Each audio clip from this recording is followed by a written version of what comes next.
Yeah, summer's here. People must have to be cutting their grass because I'm getting mowers and tractors and swapping and trading. And neighbor down the street gave me a little shout. Said, hey, I got a couple of dead ones in the backyard. You want them? Let's do a trade. So he said, I have this generator that died on me. And if you get that running, you could have the tractors.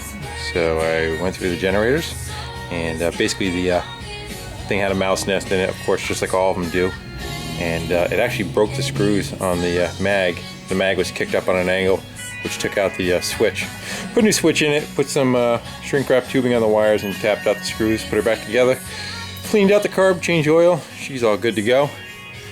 And here's what I got from my troubles, I guess you call it. This Craftsman with a deck, that Purdy, but the standard trans, 18 horse. She no good.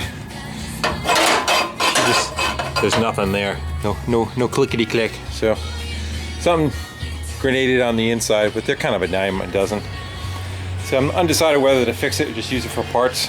It all depends on what shows up in the next couple of days for other tractors. So that's one of them. And that came with a brand new deck that's never even been on a tractor yet. And if anybody knows the Craftsman ones, they're notorious for rotting out unless it's like a DLT, which they double thickness the steel. And this one actually is one of those real thick decks. So yeah, see, 12 gauge. I think the other ones were 14 or 16. In any event, that came with that. And then he shows me this other tractor in the back, and I see 318 John Deere. I'm like, oh man, that's a nice tractor. Psych. It's not. It's a John Deere 212 with a 318 hood on it. Like looking at it, it should have power steering, and it's got a Kohler instead of a Onan.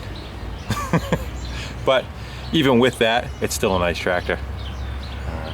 Any of the old John Deere stuff are built like tanks, you know. Standard trans with the granny gear. It does have the hydraulic pump on it, so it's got the hydro lift. I think he said the kids were using it for like a go-kart, and the starter was the last thing that they fried on it. So it's got no starter on it, but he said he's looking for it.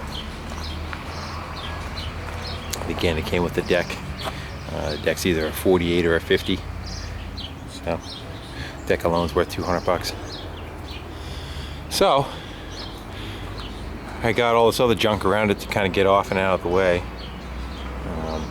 The lot next to him is being up for sale, and his shed is actually on that vacant lot's property, so he had to go move the shed and everything around it, and this was the stuff that was kind of around it. It's a bunch of decking that's kind of still in good shape, and I have a project that I'm going to do this summer. I'm going to start talking about it right now. It involves these big long sections of steel.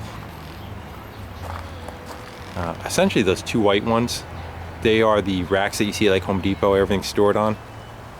So they're going to go down side by side. So I'm going to make like an 8 or 9 foot wide pad and they're 16 long. And what's going to be going on them is over here. That's a hot tub enclosure. Of course, the hot tub shit the bed good 3 or 4 years ago, but the building is pretty cool. It's all cedar, and it's not very heavy. The heaviest part's going to be the landing part of it. So I'm planning on putting that building on that frame with decking, and the last thing I was missing was decking. Of course, the bottom of this is staying where it is. Then that'll get turned into a regular deck along with our other one. But the whole thing is going to get assembled on a car trailer, and that'll make it so that building's like 9 by 9 or 8.5 by 8.5, and then the front that'll be on one side of it, and then the front will be open, kind of like an open deck, and that whole thing is going to go down the road about 7 miles, and going to get floated on barrels on water and put onto the pond and I'm gonna float it across the pond to where our cabin is, and then I'm gonna drag it up on shore, and the whole thing is gonna go up in a tree about the bottom of it. I'm trying to get about 10 or 12 feet in the air, and so it's gonna be one big tree fort. And if you look at this thing, it's actually pretty cool because it's all smoked glass, plexi actually, and then it's got sliding windows that open up all the way around. So it'll be overlooking the water, and the idea is it's going to actually hang from 4 different trees, and the 4 trees are, each corner is going to have a chain kind of coming down to that metal frame, and so the whole thing is going to be able to kind of like just float on the trees, and the trees could still move freely, so nothing kind of is bound in tight. Everything's just kind of relaxed, so the whole building would just kind of like go with the breeze up in the air. So that's one of my plans for this summer. Hopefully I'll get it done, because I'm sick of looking at it here, and it just seems like something fun to do, and every once in a while you just got to do something fun, right? And that's my battle plan. So I've been gathering all the little pieces for it, and that's why you saw that pile of lumber that's on there. Well, now that I talked about it, I'm committed, right? I can't back out. So this is part of the wood, and I'm going to keep looking for more. I was trying to find something nice and light for flooring, you know. I try to keep the whole thing as light as possible. Even though it's going to be hanging from 4 trees, you still got to think of it in the wintertime when you get the snow load on it and how heavy it's going to be with that. So you figure each chain's going to have 1,000 pounds on it. Not that that's really much of an issue, but you know, I also don't want failure neither. So hopefully it make a good couple of videos this summer doing that, especially trying to launch the thing with those big 55-gallon plastic barrels. I have a bunch of them from an old dock that I'm gonna put underneath them, and make that the flotation to get it to the other side.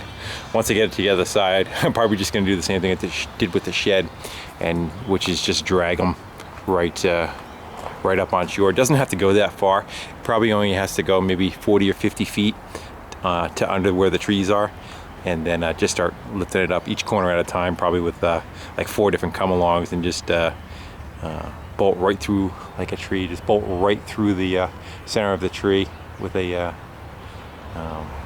lag bolt with a welded eye hook on the outside, and then just hang down from that eye hook. So, all right, now that I talked about it, I'm committed. Thanks for watching. Take care.